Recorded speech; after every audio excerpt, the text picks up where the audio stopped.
അല്ലാഹുവിന്റെ സ്വർഗ്ഗത്തിൽ ഇങ്ങനെ നബിതങ്ങളുടെ കൂടെ നടക്കണോ, അല്ലാഹുവിന്റെ റസൂലിന്റെ കൂടെ നടക്കണോ?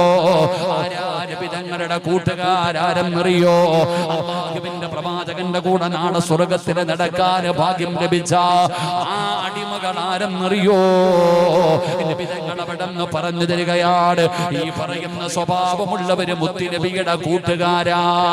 എന്റെ പ്രിയപ്പെട്ടവരെ, റബീഅത്ത് ഇബ്നു കഅബുൽ അസ്ലമി എന്ന് പറയുന്ന ചെറുപ്പക്കാരൻ അവസരം കിട്ടിയപ്പോ എന്തു വേണമെങ്കിലും ചോദിക്കാൻ പറഞ്ഞപ്പോ ആ റബീഅ ചോദിച്ചത്, പടച്ചവനെ എനിക്ക് തിന്നാൻ ഭക്ഷണം വേണമെന്നല്ല, എനിക്ക് ധരിക്കാൻ വസ്ത്രം വേണമെന്നല്ല, കയറിക്കിടക്കാൻ ഒരു വീട് വേണമെന്നല്ല, സഞ്ചരിക്കാൻ ഒരു വാഹനം വേണമെന്നല്ല, എനിക്ക് അധികാരം വേണമെന്നല്ല, എനിക്ക് ഇന്ന പെണ്ണിനെ വിവാഹം കഴിക്കാൻ ആഗ്രഹമുണ്ടെന്നല്ല, നബിയെ എനിക്ക് സ്വർഗം വേണമെന്നല്ല. അസ്അലുക മുറാഫതക ഫിൽ ജന്ന, എനിക്ക് സ്വർഗത്തിൽ അങ്ങയുടെ കൂടെ നടക്കണം നബിയേ. എന്ത് ചോദിച്ചാലും കൊടുക്കാമെന്ന് സഹായിക്കണേ. എങ്ങനെയാണ് സഹായിക്കേണ്ടതെന്നറിയുമോ? ഫഅനി അലാ നഫ്സിക ബികസ്റത്തി സുജൂദ്. അല്ലാഹുവിന്റെ പ്രവാചകൻ അവിടെന്ന് പറഞ്ഞു കൊടുക്കുകയാണ്, നീ സുജൂദിനെ ഒന്ന് അധികരിപ്പിക്കണേ റബിയ, നീ സുജൂദുകളെ ഒന്ന് അധികരിപ്പിക്കണേ റബിയ. അല്ലാഹുവിന്റെ പ്രവാചകൻ പറയുകയാ, സ്വർഗ്ഗത്തിൽ എന്റെ കൂടെ നടക്കണോ, അതിന് നീ ചെയ്യേണ്ട ഒരു നന്മ എന്തെന്നറിയുമോ? തലകുത്തി നിൽക്കണമെന്നല്ല, സമ്പത്ത് മുഴുവനും അല്ലാഹുവിന്റെ പള്ളിക്ക് കൊടുക്കണമെന്നല്ല, ജീവിതകാലം മുഴുവനും നോമ്പ് പിടിക്കണമെന്നല്ല. അല്ലാഹുവിന്റെ പ്രവാചകനാ പാവപ്പെട്ട ചെറുപ്പക്കാരനോട് പറയുകയാ, മോനെ റബിയ, സുജൂദുകൾ അധികരിപ്പിക്കണേ റബിയ, ഒന്ന് നിസ്കരിക്കണേ റബിയ. അല്ലാഹുവിന്റെ പള്ളിയുടെ മിനാരത്തിൽ നിന്ന് ഓരോ ദിവസം 5 നേരം ബാങ്ക് വിളിക്കുമല്ലോ, ഓരോ ദിവസം 5 നേരം ബാങ്ക് വിളിക്കുമല്ലോ. ഹയ്യ അല സ്വലാ, ഹയ്യ അലൽ ഫലാ. അല്ലാഹുവിന്റെ പള്ളിയുടെ മിനാരത്തിൽ നിന്ന് ഓരോ ദിവസം 5 നേരം ബാങ്ക് വിളിക്കുമല്ലോ. മോനെ നിസ്കരിക്കണേ ചെറുപ്പക്കാരാ. അതിന്റെ മുമ്പും ശേഷവുമുള്ള സുന്നത്തുകളുണ്ടല്ലോ, അതൊക്കെ ഒന്ന് നിസ്കരിക്ക്. എത്രത്തോളം സുജൂദ് ചെയ്യാൻ കഴിയുമോ, എത്രത്തോളം നിസ്കരിക്കാൻ കഴിയുമോ, ആ സുജൂദുകൾ നീ അധികരിപ്പിക്കുകയാണെങ്കിൽ നിന്നെ ഞാൻ കൊണ്ടുപോകാം, നാളെ സ്വർഗ്ഗത്തിലേക്ക് നിന്നെ ഞാൻ കൊണ്ടുപോകാം എന്ന് മുത്തുനബി അവിടെന്ന് പറഞ്ഞു കൊടുക്കുമ്പോ അല്ലാഹുവിന്റെ വിശുദ്ധമായ ഖുർആൻ പറയുകയാ, നിസ്കരിക്കുന്നവര്, അധികമായിട്ട് സുജൂദ് ചെയ്യുന്നവര്, അവർക്ക് അല്ലാഹു കൊടുക്കുന്ന ഒരു പദവി എന്തെന്നറിയോ? അല്ലാഹു അവർക്ക് കൊടുക്കുന്ന ഒരു പ്രതിഫലം എന്തെന്നറിയുമോ? മിന്നസരി സുജൂദ്. അവരുടെ മുഖത്ത് കാണാ, അവരുടെ മുഖത്ത് കാണാ പടച്ചവനെ, സുജൂദിന്റെ അടയാളം അവരുടെ മുഖത്ത് കാണുമെന്ന് അല്ലാഹുവിന്റെ ഖുർആൻ പറയുമ്പോ, സുജൂദിന്റെ അടയാളം എന്ന് പറയുന്നത് നിസ്കാര തഴമ്പ് മാത്രമല്ല ചെറുപ്പക്കാരാ. മോനെ, നിസ്കരിക്കുന്നവരുടെ മുഖത്ത് വല്ലാത്ത ഒരു പ്രകാശമാണ്, ഒരു ഈമാനികമായ ചൈതന്യമുണ്ട്, ഒരു ഈമാനികമായ പ്രകാശമുണ്ട്. അത് എല്ലാവർക്കും കിട്ടുന്ന കാര്യമല്ല. അല്ലാഹുവിന്റെ മുമ്പിൽ സുജൂദിൽ കിടന്നിട്ട് വാങ്ങിയെടുക്കുന്ന ഒരു അംഗീകാരമാണ്. അല്ലെങ്കിൽ നിങ്ങളൊന്ന് നോക്കടോ, ഈ നാട്ടിൽ ഒരുപാട് സമ്പന്നന്മാരുണ്ടല്ലോ, ആജിയാക്കന്മാരുണ്ടല്ലോ, പള്ളി കെട്ടിക്കൊടുത്തവരുണ്ടല്ലോ, പാവങ്ങളെ സഹായിക്കുന്നവരുണ്ടല്ലോ. അവരുടെ പരാതി എന്താണ്? എന്നെ ബഹുമാനിക്കുന്നില്ല, എന്നെ ആദരിക്കുന്നില്ല, എനിക്കൊരു സ്ഥാനം തരുന്നില്ല. എന്റെ പ്രിയപ്പെട്ട സഹോദരാ, അത് അല്ലാഹു കൊടുക്കുന്നതാ മോനെ. ഈ നാട്ടിലെ ഏറ്റവും വലിയ പണക്കാരനെ കണ്ട നിങ്ങളിൽ പലരും എഴുന്നേക്കണമെന്നില്ല. എന്നാ പടച്ച റബ്ബേ, പ്രായം ചെന്ന ചില വാപ്പമാര്, പ്രായം ചെന്ന ചില വാപ്പമാര് അവരെ കാണുമ്പോ അറിയാതെ എഴുന്നേറ്റ് പോകുമടോ. അവരുടെ കൈപിടിച്ച് പിടിച്ചിട്ട് പറയും ദുആ ചെയ്യാ. അവര് സയ്യിദന്മാരല്ല, അവര് ആലിമീങ്ങളല്ല, അവര് ഹാജിയാക്കന്മാരല്ല, അവര് പാവപ്പെട്ടവരാണ്. എന്നാലും അവരെ കാണുമ്പോ എഴുന്നേറ്റ് പോകുമടോ. അതിന്റെ കാരണം അവരുടെ മുഖത്തൊരു ഈമാനിന്റെ പ്രകാശമുണ്ട്. അറിയാതെ ബഹുമാനിച്ചു പോകുമടോ. അത് അല്ലാഹു അവർക്ക് കൊടുത്തതാ. അത് പണം കൊടുത്ത് വാങ്ങിയതല്ല, കുടുംബ മഹിമ കൊണ്ട് വാങ്ങിയതല്ല, അധികാരം കൊണ്ട് വാങ്ങിയതല്ല. അല്ലാഹുവിന്റെ മുമ്പിൽ സുജൂദിൽ കിടന്നിട്ട് വാങ്ങിയ അംഗീകാരമാ. അതുകൊണ്ട് സഹോദരാ, നിസ്കരിക്കാൻ മടിക്കുന്നവരെ, ഈമാനിന്റെ പ്രകാശം പോകും മോനെ. ഈമാനിന്റെ ചൈതന്യം അല്ലാഹു നിന്റെ മുഖത്ത് നിന്ന് എടുത്തു മാറ്റുമെന്ന് നബി മുഹമ്മദ് മുസ്തഫ സല്ലല്ലാഹു അലൈഹി വസല്ലമ തങ്ങൾ പറയുമ്പോ, എന്റെ പ്രിയപ്പെട്ടവരെ, നിസ്കാരത്തിന്റെ വിഷയത്തിൽ ഒരലംഭാവം കാണിക്കല്ലേ. അപ്പൊ നിങ്ങൾ പറയും, നിനക്ക് നിസ്കാരത്തിന്റെ മഹത്വം അറിയാഞ്ഞിട്ടാ, നിനക്ക് പ്രതിഫലമറിയുമോ?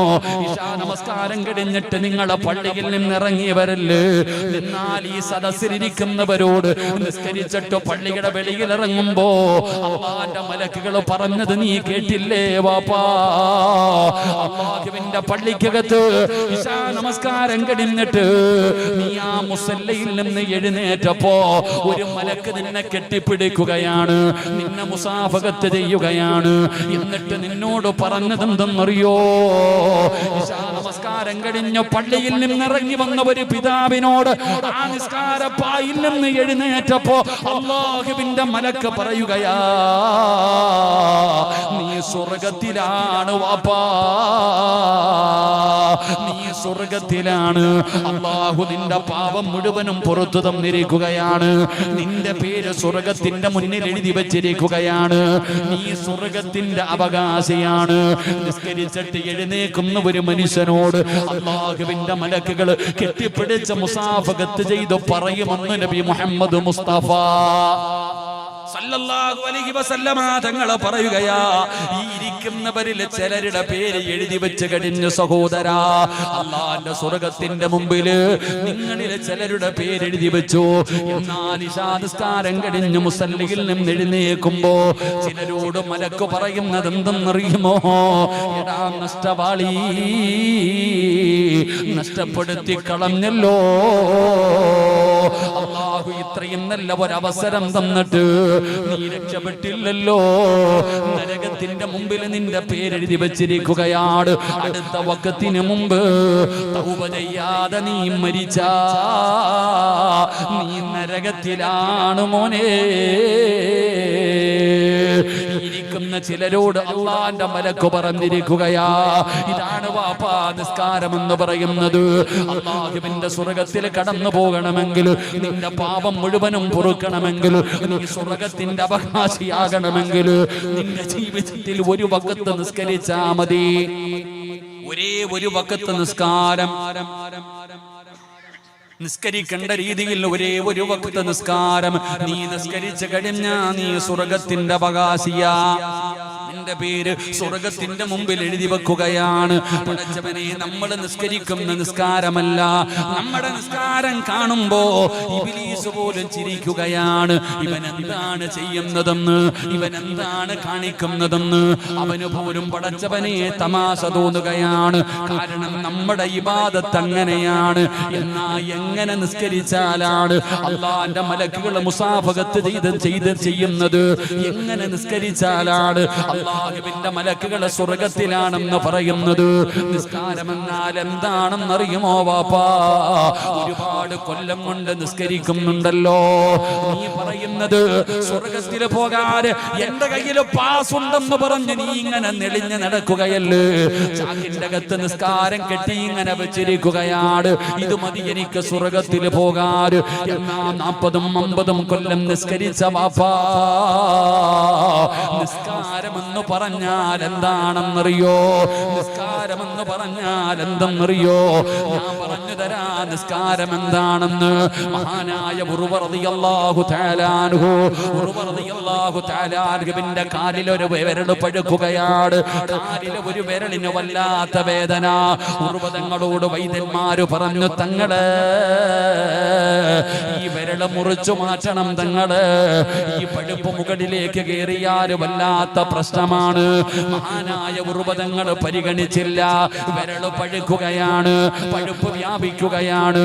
വൈദ്യന്മാര് പറഞ്ഞു, തങ്ങളെ ഇനിയെങ്കിലും ഞങ്ങൾ പറയുന്നതെന്നനുസരിക്ക് ഈ കാൽപ്പത്തി മുറിച്ചു മാറ്റണം, ഈ കാൽപ്പത്തി മുറിച്ചു മാറ്റണം, ഇല്ലെങ്കിൽ മുകളിലേക്ക് കയറും, വല്ലാത്ത പ്രശ്നമാണ്.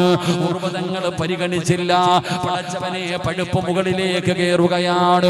അവസാനം വൈദ്യന്മാര് പറഞ്ഞു, തങ്ങളെ മുട്ടിന്റെ താഴ്ഭാഗം വെച്ച് കാല് മുറിച്ചു മാറ്റണം തങ്ങളെ. ഇനിയെങ്കിലും ഞങ്ങൾ പറയുന്നതും അനുസരിക്ക്. മഹാനായ ഉർവ റളിയല്ലാഹു തആല അൻഹു വേറെ വഴിയില്ലല്ലോ, വേറെ വഴിയില്ലല്ലോ, അവിടുന്ന് സമ്മതിക്കുകയാ, കാല് മുറിക്കാൻ അനുവാദം കൊടുക്കുകയാ.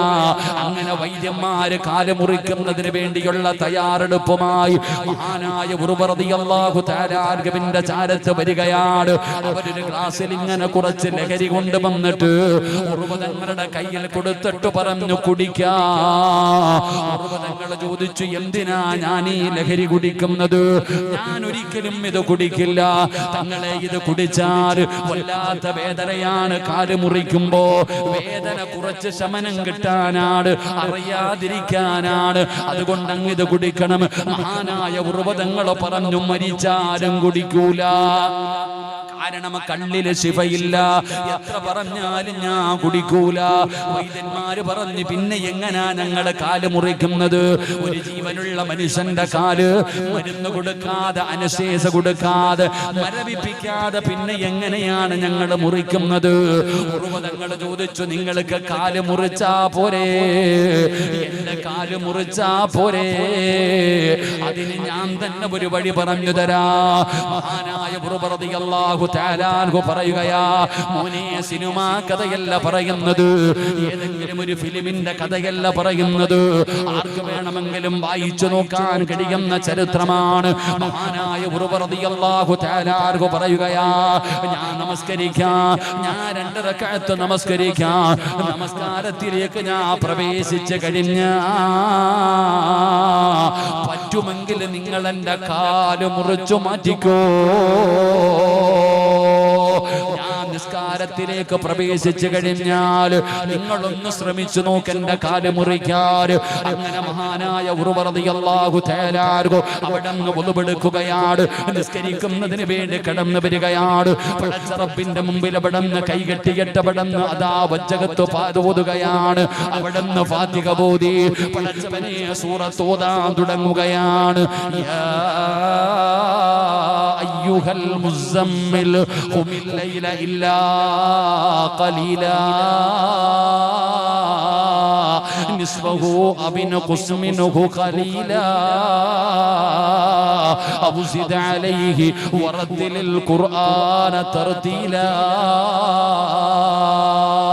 മഹാനായ ഉർവ റളിയല്ലാഹു തആല അൻഹു നമസ്കാരത്തിലേക്ക് പ്രവേശിച്ചു കഴിഞ്ഞപ്പോ വൈദ്യന്മാര് കാലപടന്ന് മുറിക്കുകയാ.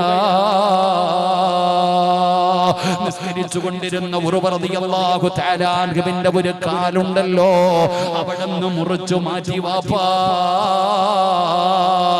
ഉർവ തങ്ങൾ അറിഞ്ഞില്ല ഉപ്പാ. പെങ്ങളെ, മഹാനായ ഉർവ റളിയല്ലാഹു തആല അൻഹു നമസ്കരിച്ചു കൊണ്ടിരിക്കുകയാണ്. ഒറ്റക്കാലിൽ നിന്ന് നിസ്കരിക്കുകയാണ്. പടച്ചവനെ ബ്ലഡ് ഇങ്ങനെ ഒഴുകുകയാണ്.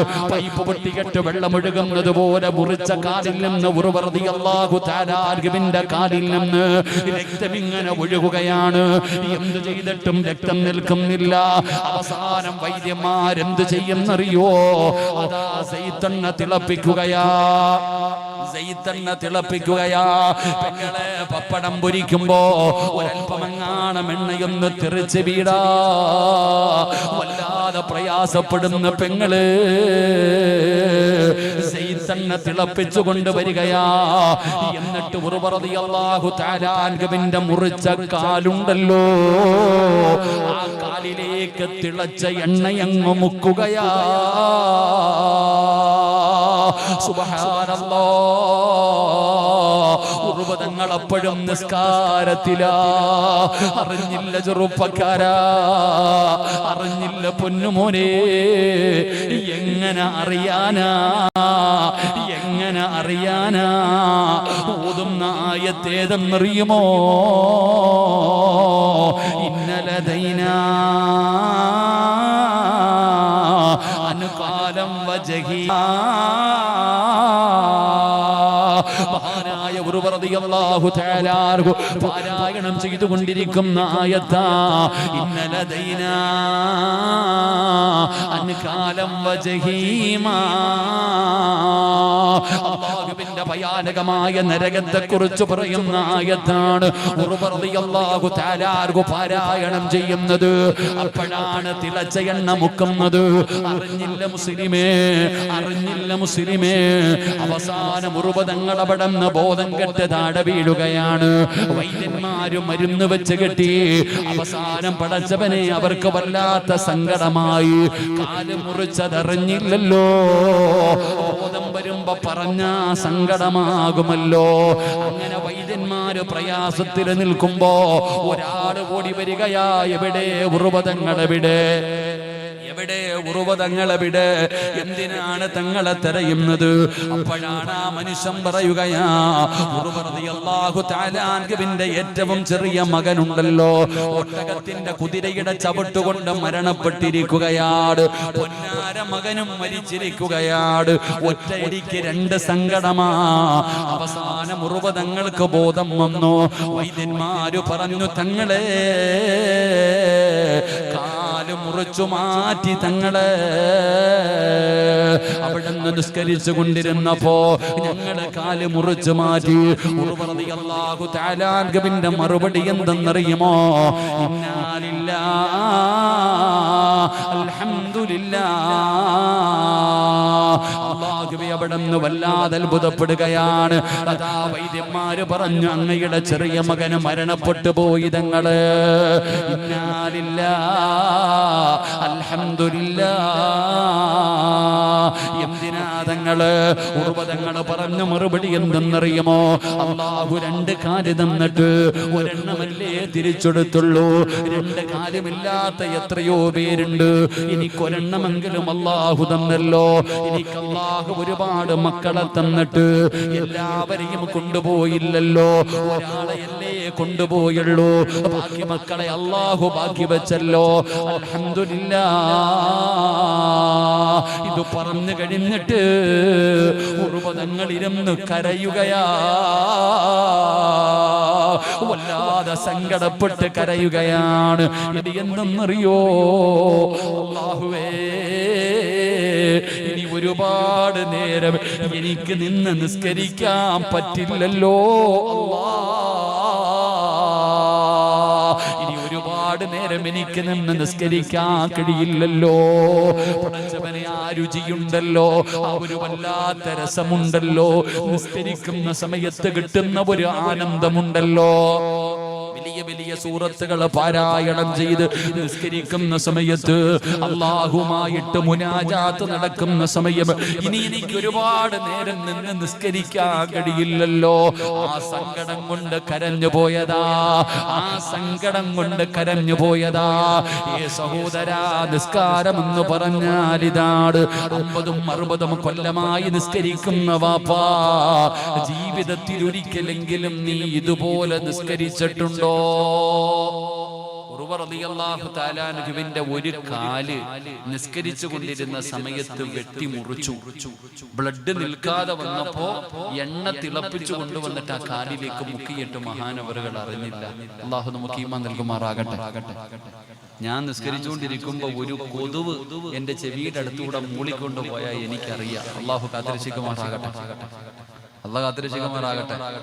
ഒരു കൊതുകുണ്ടല്ലോ, അതൊരു മൂളിപ്പാട്ടും പാടിയിട്ട് എന്റെ ചെവിയുടെ അടുത്തൂടെ പോയാൽ തന്നെ എനിക്കറിയാം. പിന്നല്ലേ നമ്മുടെ നിസ്കാരം. നിങ്ങളുടെ കാര്യം എങ്ങനെയാണെന്ന് എനിക്കറിയില്ല, എന്റെ കാര്യം ഞാൻ പറഞ്ഞാൽ മതിയല്ലോ. അള്ളാഹു ഈമാൻ തരുമാറാകട്ടെ. ഇതിനാണ് നിസ്കാരം എന്ന് പറയുന്നത്. ഇങ്ങനെ നിസ്കരിച്ചിട്ട് എഴുന്നേൽക്കുമ്പോഴാണ് മലക്കുകൾ പറയുന്നത് നീ സ്വർഗത്തിലാണെന്ന്. ഇങ്ങനെ ഒരു വക്കത്ത് ഈ 50 കൊല്ലത്തിന്റെ ഇടയിൽ നിസ്കരിച്ചിട്ടുണ്ടോ? ഒന്ന് ആലോചിക്കുക. നമ്മളൊന്ന് ആലോചിക്കോളൂ. നമ്മൾ നിസ്കരിക്കുന്നത് കാണുമ്പോ ശൈത്താൻ മാറി നിന്നിട്ട് ഇങ്ങനെ നോക്കുക, ഇവനെ എന്തിനാ ഞാൻ പോയിട്ട് പിഴപ്പിക്കുന്നത്, എന്താ അള്ളാഹ് കാണിക്കുന്നത്. അള്ളാഹു നമുക്ക് ഈമാൻ നൽകുമാറാകട്ടെ. ഉറക്കപ്പുറള്ള ഈമാൻ നൽകുമാറാകട്ടെ. അതാ നീ ഇങ്ങനെ ചാക്കി കെട്ടിയിട്ട് സ്വർഗത്തിലേക്കുള്ള പാസ് എടുത്തിട്ടിരിക്കണേ. എന്റെ പൊന്നാര സഹോദരങ്ങളെ, നിസ്കരിക്കാം. നബി എന്തിനാ ഇങ്ങനെ നിസ്കരിക്കണേ? നിങ്ങൾക്ക് എന്തായാലും നിങ്ങളല്ലേ സ്വർഗം. അജുദ്ദീനൊക്കെ ആയിരിക്കുന്നത്.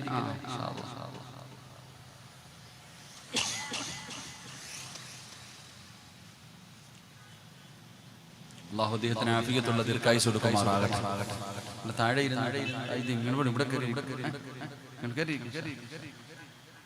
വല്ലാത്ത വിഷമത്തിലാണ് കുടുംബം. അല്ലാഹു അവരുടെ സമാധാനം കൊടുക്കുമാറാകട്ടെ. ഓരോരുത്തരുടെ പ്രയാസങ്ങളുണ്ടല്ലോ ഓരോരുത്തർക്കും. അൽഹംദുലില്ലാഹ് അല്ലാഹു എല്ലാവർക്കും സമാധാനം കൊടുത്ത് അനുഗ്രഹിക്കുമാറാകട്ടെ. എന്റെ പ്രിയപ്പെട്ട സഹോദരങ്ങളെ, നമ്മൾ ചിന്തിക്കേണ്ടത് നിസ്കാരം എന്ന് പറയുന്നത് ഒരുപാട് നിസ്കരിക്കണം. ചെറുതും വലുതുമായിട്ടുള്ള നിസ്കാരം, സുന്നത്ത് നിസ്കാരം, നമ്മളതിന് വലിയ പരിഗണന ഒന്നും കിടക്കില്ല. ഈ ഫർദ് നിസ്കാരങ്ങൾക്ക് മുമ്പും ശേഷവുമുള്ള സുന്നത്ത് നിസ്കാരങ്ങൾ അധികമായിട്ട് നിസ്കരിക്കണം. ഇന്ന് 5 വഖത്ത് നിസ്കരിച്ചവരൊക്കെ ഒന്ന് കൈവക്കുകയെ. 1,00,000 രൂപ തരാൻ പൊക്കാനല്ല പറഞ്ഞ, നിസ്കരിച്ചവരൊക്കെ കൈവക്കുകയെ. അള്ളാഹു ഭാഗ്യം തരുമാറാകട്ടെ. അള്ളാഹു നിലനിർത്തി തരുമാറാകട്ടെ. എന്നാൽ ഇന്ന് തഹജ്ജുദ് നിസ്കരിച്ചവരൊക്കെ ഒന്ന് കൈവക്കുകയെ. അത്രേ ഉള്ളൂ. ഇന്ന് 5 വഖത്ത് നിസ്കരിച്ചവരൊക്കെ കൈവക്കാൻ പറഞ്ഞപ്പോ എല്ലാരും പൊക്കി.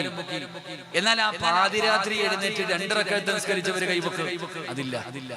അതങ്ങനെ എല്ലാവർക്കും നിസ്കരിക്കാൻ പറ്റൂല. ആ നിസ്കാരത്തിന്റെ പ്രത്യേകത എല്ലാവർക്കും നിസ്കരിക്കാൻ പറ്റുന്ന ഒരു നിസ്കാരമല്ല തഹജ്ജുദ്.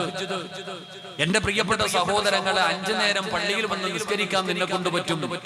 എന്നാൽ പാതിരാത്രി നിന്റെ ഭാര്യയുടെ കൂടെ നീ സുഖിച്ച് കിടന്നുറങ്ങുമ്പോ ആ പാതിരാത്രിയിൽ എഴുന്നേറ്റ് 2 റക്അത്ത് നിസ്കരിക്കണമെങ്കിൽ നീ വിചാരിച്ചാ പോരാ. ആ നിസ്കാരത്തിന്റെ പ്രത്യേകത ഏതാ? എല്ലാവരും കിടന്നുറങ്ങുന്ന സമയത്ത് പാതിരാത്രിയിൽ എഴുന്നേറ്റ് 2 റക്അത്ത് നിസ്കരിക്കണോ? ആ നിസ്കരിക്കണമെങ്കിൽ പടച്ച റബ്ബേ, ഭാഗ്യവാന്മാർക്കല്ലാതെ അത് കഴിയില്ല. എന്റെ പ്രിയപ്പെട്ട സഹോദരാ, ഈ കൈപൊക്കിയവരുടെ മഹത്വം എന്തെന്നറിയോ? അല്ലാഹു നിങ്ങളെ ഇഷ്ടപ്പെടുന്നുണ്ടെന്ന് നബി മുഹമ്മദ് മുസ്തഫ സല്ലല്ലാഹു അലൈഹി വസല്ലമ തങ്ങൾ പറയുകയാണ്. അല്ലാഹു ഇഷ്ടപ്പെട്ടവർക്ക് മാത്രമേ ആ 2 മണിക്ക് 3 മണിക്ക് 4 മണിക്ക് എഴുന്നേറ്റ് നിസ്കരിക്കാൻ കഴിയൂ. എല്ലാവർക്കും നിസ്കരിക്കാൻ പറ്റൂല. കാരണം പകല് പള്ളിയിൽ വന്ന് നിസ്കരിച്ചാൽ എല്ലാവരും കാണും, എല്ലാവരും അറിയും. എന്നാ ആ 2 മണിക്ക് എഴുന്നേറ്റ് നിസ്കരിച്ച അല്ലാഹു വല്ലാതെ ആരും അറിയില്ല. കൂടെ കേൾക്കുന്ന ഭാര്യ പോലും അറിയണമെന്നില്ല. വല്ലാത്ത പ്രതിഫലമാടോ കൈപൊക്കിയ സഹോദരാ. നിന്നെ ഈ ലോകത്തിന്റെ അധിപനായി പ്രപഞ്ച മുഴുവനും അടക്കി ഭരിക്കുന്ന രാജാതിരാജനായ മലിക്കുൽ ജബ്ബാറായ പടച്ച റബ്ബ് നിന്നെ ഇഷ്ടപ്പെടുന്നുണ്ട് മോനെ. പിന്നെ എന്താ നിനക്ക് വേണ്ടത്? അല്ലാഹു സ്നേഹിച്ചാ പിന്നെ നിനക്ക് എന്ത് വേണം മോനെ? സർവ്വതും ലഭിച്ചില്ലേ? അല്ലാഹു നിനക്ക് തരുന്ന 2ാമത്തെ പ്രതിഫലം എന്തെന്നറിയോ? നാളെ ഇസ്രാഫീൽ എന്ന് പറയുന്ന മലക്ക് സൂർ എന്ന് പറയുന്ന കാകടത്തിൽ 2ാമതും ഊതുമ്പോ ഇവിടത്തെ പള്ളിപ്പറമ്പിൽ നിന്ന് എഴുന്നേറ്റ് വരുന്ന ഒരു ദിവസമുണ്ടല്ലോ. ഉടുതുണിയില്ലാതെ ആണുങ്ങളും പെണ്ണുങ്ങളുമെല്ലാം പേടിച്ച് വിറച്ചുകൊണ്ട് തലതാഴ്ത്തി പിടിച്ചുകൊണ്ട് യാ വൈലത്താ യാ ഹസ്റത്താ, എന്റെ നാശമേ എന്ന് പറഞ്ഞ് നിലവിളിച്ചു കൊണ്ടുവരുന്ന പടച്ച റബ്ബിന്റെ പരലോകമുണ്ടല്ലോ. എല്ലാവരും പേടിച്ച് തലതാഴ്ത്തി പിടിച്ചിരിക്കുകയാണ്. ആ പടച്ച റബ്ബിന്റെ ഭയാനകമായ പരലോകത്ത് 2 വിഭാഗത്തിന്റെ തല ഇങ്ങനെ ഉയർന്നു നിൽക്കുകയാണ്. 2 വിഭാഗത്തിന്റെ തല ഇങ്ങനെ ഉയർന്നു നിൽക്കുകയാണ്. ആ 2 വിഭാഗത്തിലൊരു വിഭാഗം ആരെന്നറിയുമോ? പാതിരാത്രി എഴുന്നേറ്റ് 2 റക്അത്ത് നിസ്കരിച്ച വാപ്പാ ഉമ്മമാരേ, തഹജ്ജുദ് നിസ്കരിക്കുന്ന പെങ്ങള്, ഇന്ന് വീട്ടുകാരും നാട്ടുകാരും നീ നിസ്കരിക്കുന്നത് ആരും അറിഞ്ഞില്ല.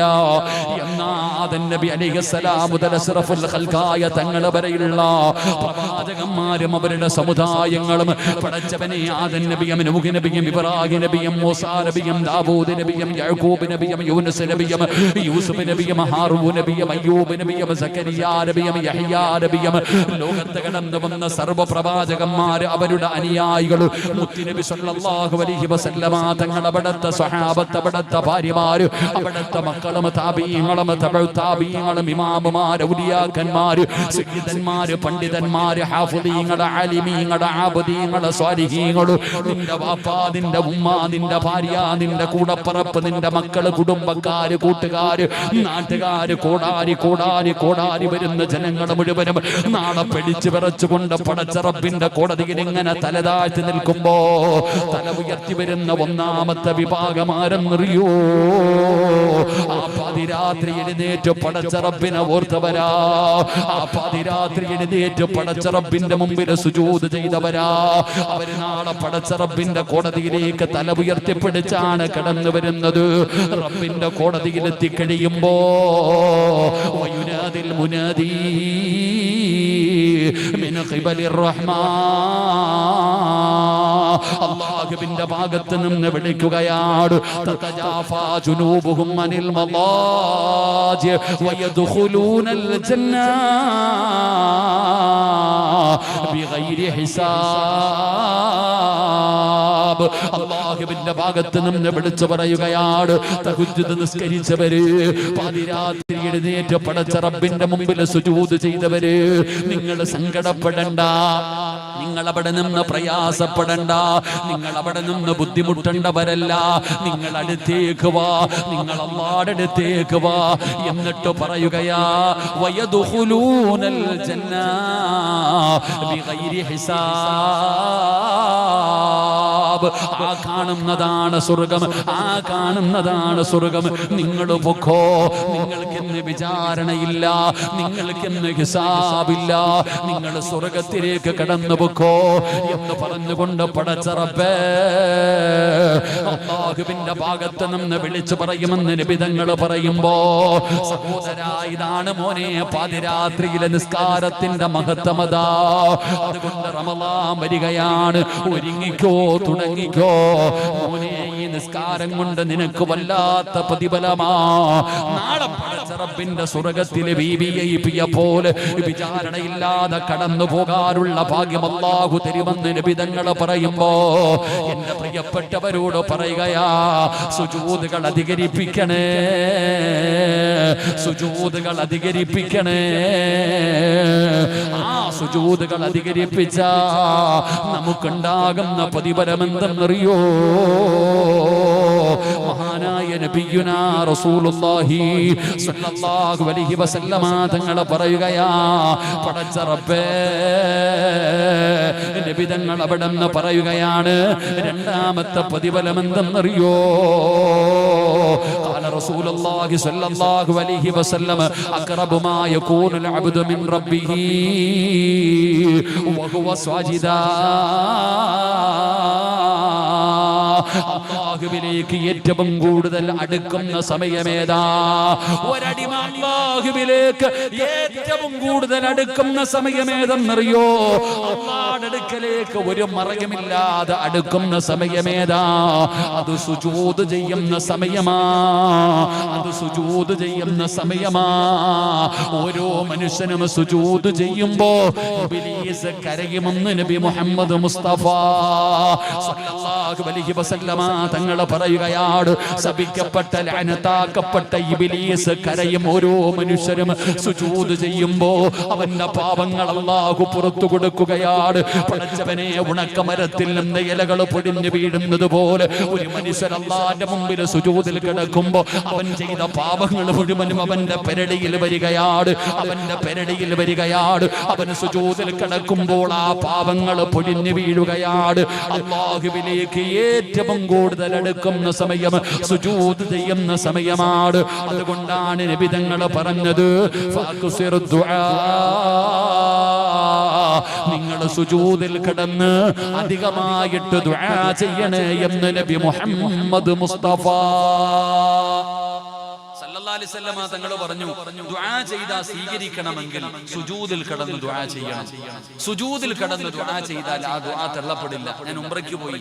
ഞാൻ ഉംറയ്ക്ക് പോയിട്ട് തവാഫ് കഴിഞ്ഞിട്ട് മഖാം ഇബ്രാഹിമിന്റെ മുമ്പിൽ വന്ന് 2 റക്അത്ത് നിസ്കരിക്കാം. ഞാനിങ്ങനെ സുജൂദ് കിടക്കുമ്പോൾ എന്റെ അടുത്ത് കിടന്നിട്ട് ഒരു മലയാളിയായ വാപ്പ സുജൂദിൽ കിടന്നിട്ട് ദുആ ചെയ്യുന്നു, പടച്ചോനെ എന്റെ മോന്റെ കള്ളുകുടി മാറ്റണേ അല്ലാഹ്.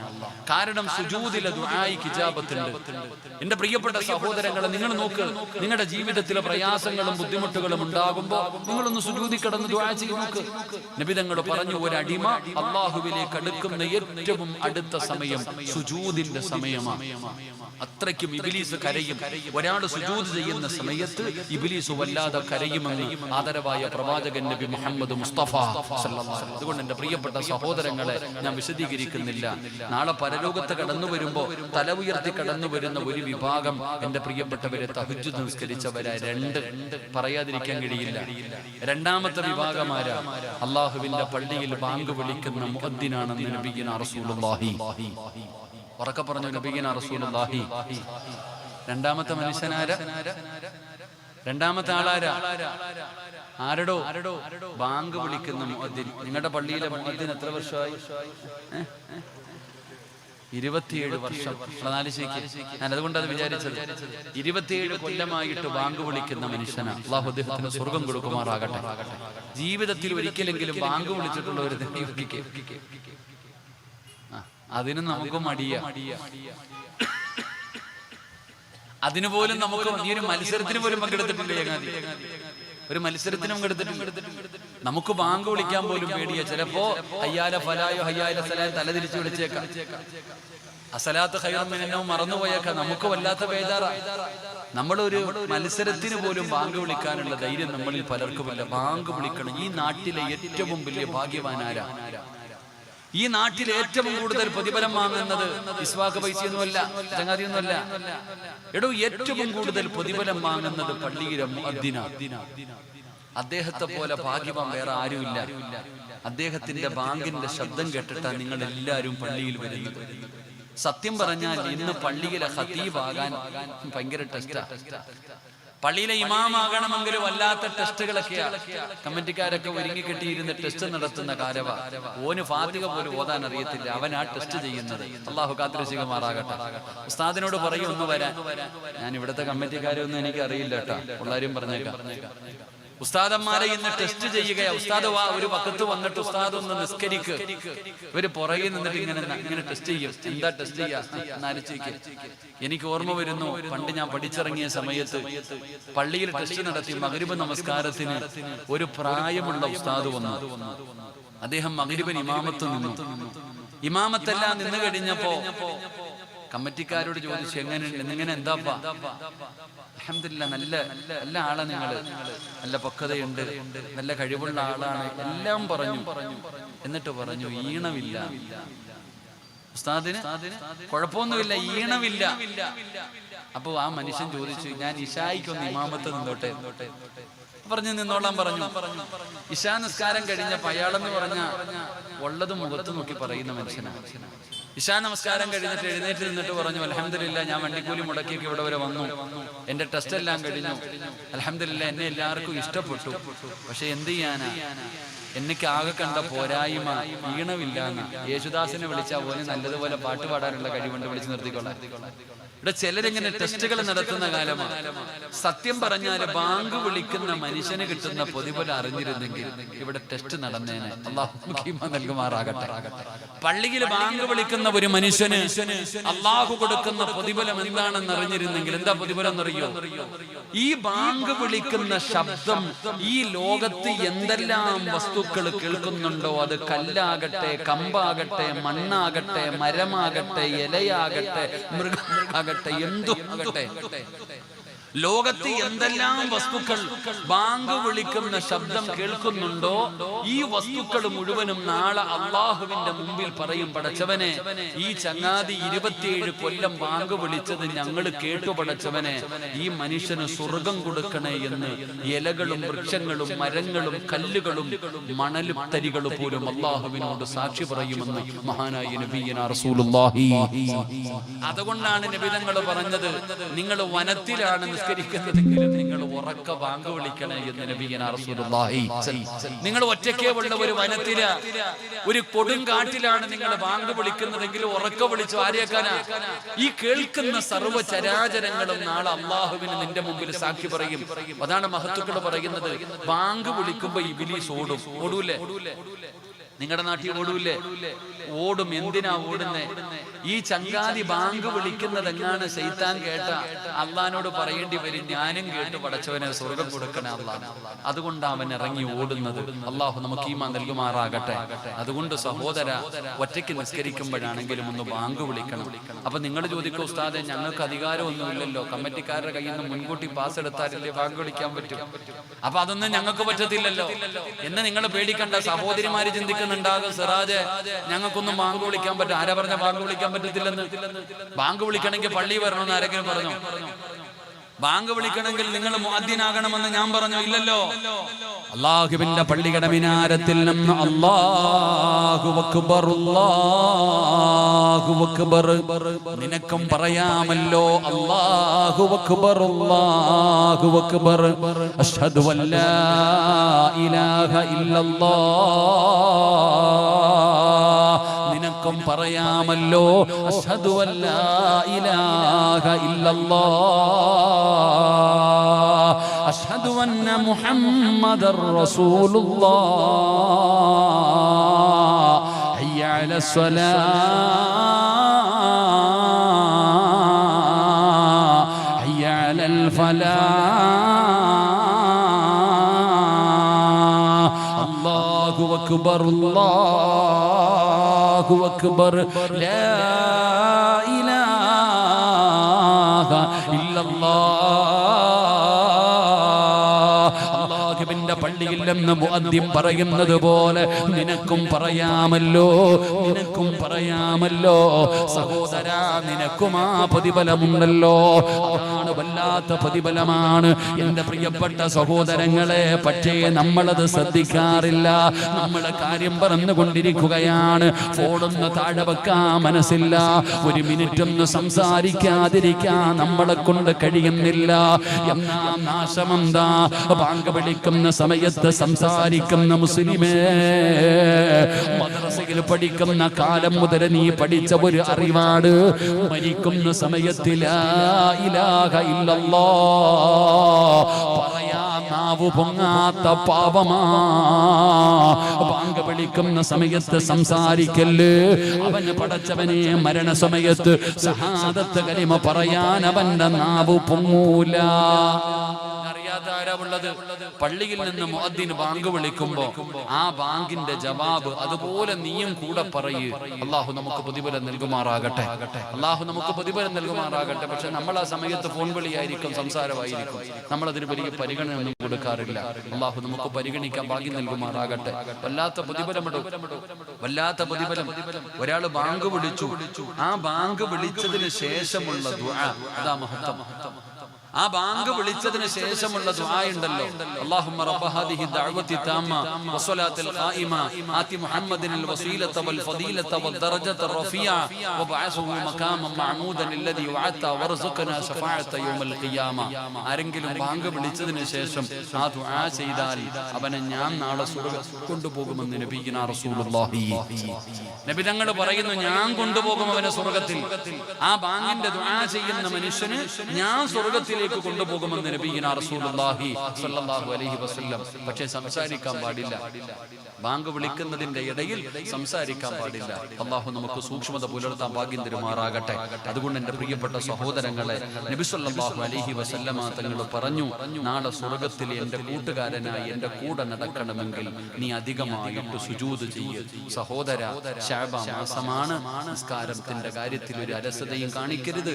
അമിതമായി നിസ്കരിക്ക്, സുന്നത്തുകൾ അധികരിപ്പിക്ക്. തറാവീഹൊക്കെ വരാൻ പോകുന്നു.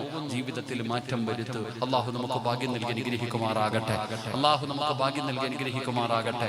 അൽഹംദുലില്ലാഹ് എൻ്റെ പ്രിയപ്പെട്ട സഹോദരങ്ങളെ, അൽഹംദുലില്ലാഹ് സംഘാടകർ ബക്കറ്റുമായിട്ട് നിങ്ങളുടെ മുമ്പിലേക്ക് കടന്നു വരുന്നു. എല്ലാവരും അൽഹംദുലില്ലാഹ് അവരവരുടെ കയ്യിലുള്ളത് ബക്കറ്റില്ലേ? ബക്കറ്റ് കഴിഞ്ഞ അൽഹംദുലില്ലാഹ് എല്ലാവരും ഒന്ന് ബക്കറ്റ് നിങ്ങളുടെ മുമ്പിലേക്ക് കടന്നു വരുമ്പോ എല്ലാവരും അവരവരുടെ കയ്യിലുള്ളതും എടുക്കടോ. അവരവരുടെ കയ്യിൽ അല്ലാഹു തന്നതാണ്. ചെറുതാകട്ടെ വലുതാകട്ടെ ഒരു നഷ്ടവുമില്ല സഹോദരാ. നീ കൊടുക്കുന്ന 10 രൂപയ്ക്ക് അല്ലാഹുവിന് ഒരു ആവശ്യവുമില്ല. പക്ഷേ അത് കൊടുക്കുന്നത് കൊണ്ട് നിനക്കാണ് പ്രയോജനം. അസ്സദഖത്തു റദ്ദുൽ ബലാ. സദഖ വിപത്തുകളെ തട്ടിമാറ്റുമെന്ന് നബി മുഹമ്മദ് മുസ്തഫ സല്ലല്ലാഹു അലൈഹി വസല്ലമ തങ്ങൾ പറയുകയാണ്. സദഖ വിപത്തുകളെ തട്ടിമാറ്റും, മാരകമായ രോഗങ്ങളെ തട്ടിമാറ്റും, അപകടങ്ങളെ തട്ടിമാറ്റും. എത്ര ആക്സിഡന്റ് കാണുന്നവരാണ്. വഴിയിൽ നിൽക്കുന്നവന്റെ ശരീരത്തിലേക്ക് വണ്ടി വന്നു കയറുന്ന കാലമാണ്. മക്കളെ, ബക്കറ്റിന്റെ അകത്ത് പൈസ ഇടുമ്പോ അതിലൂടെ നിനക്ക് അല്ലാഹു തരുന്ന ഒരു പ്രതിഫലം, പടച്ചവനെ വരാനിരിക്കുന്ന വിപത്തുകളും ദുരന്തങ്ങളും അപകടങ്ങളും എല്ലാം അല്ലാഹു തട്ടിമാറ്റുകയാണ്. മക്കളെ, മാരകമായ രോഗങ്ങളുണ്ടല്ലോ. നിനക്കറിയുമോ നിന്റെ ശരീരത്തിൽ എവിടെയെങ്കിലും മാരകമായ രോഗത്തിന്റെ അണുക്കളുണ്ടോ എന്ന് നിനക്കറിയില്ലല്ലോ. പടച്ചവനെ, മാരകമായ രോഗങ്ങളെ തൊട്ട് അല്ലാഹു രക്ഷപ്പെടുത്തും. ചെറുപ്പക്കാരാ, പെങ്ങളെ, ഒരുപാട് മരുന്ന് കഴിച്ചില്ലേ പെണ്ണെ?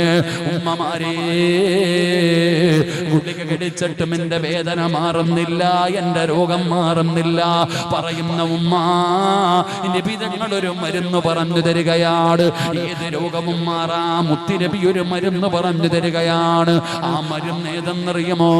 അല്ലാഹുവിന് ചില അടിമകളുണ്ട്. ആ അടിമകൾക്ക് രോഗം വന്നാ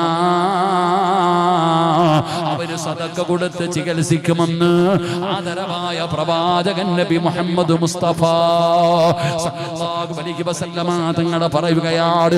അവര് സദഖ കൊടുത്ത് ചികിത്സിക്കുകയാണ്. മോനെ, ക്യാൻസറോ ട്യൂമറോ കിഡ്നി രോഗമോ ലിവർ രോഗമോ മാരകമായ ഏതെങ്കിലും ഒരു രോഗത്തിന്റെ അണുക്കൾ നിന്റെ ശരീരത്തിലുണ്ടെങ്കിൽ സംഘാടകർ ബക്കറ്റുമായി നിന്റെ മുമ്പിലേക്ക് കടന്നു വരുമ്പോ സദഖ എടുക്കുമ്പോ അല്ലാഹുവിനോട് പറയണം, അറുത്തു മുറിക്കുന്ന രോഗങ്ങളെ തൊട്ട് കാക്കണേ അല്ലാ, എന്റെ രോഗങ്ങൾക്ക് ശിഫ തരണേ അല്ലാ. സമ്പാദിച്ചത് മുഴുവനും വെച്ച് ചികിത്സിച്ചാൽ മാറാത്ത ഒരു രോഗവും എനിക്ക് തരല്ലേ അല്ലാ. പടച്ച റബ്ബേ,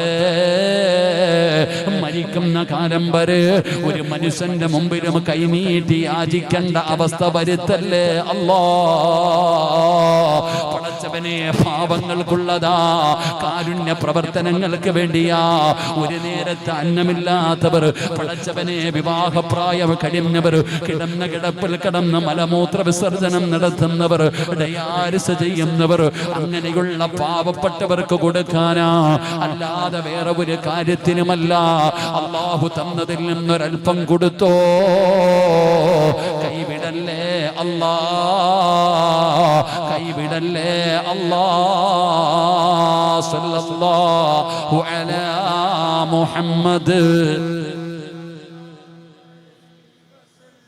സല്ലല്ലാഹു അലാ മുഹമ്മദ് സല്ലല്ലാഹു അലൈഹി വസല്ലം. അല്ലാഹുമ്മ സല്ലി അലാ മുഹമ്മദ് യാ റബ്ബി സല്ലി അലൈഹി വസല്ലം.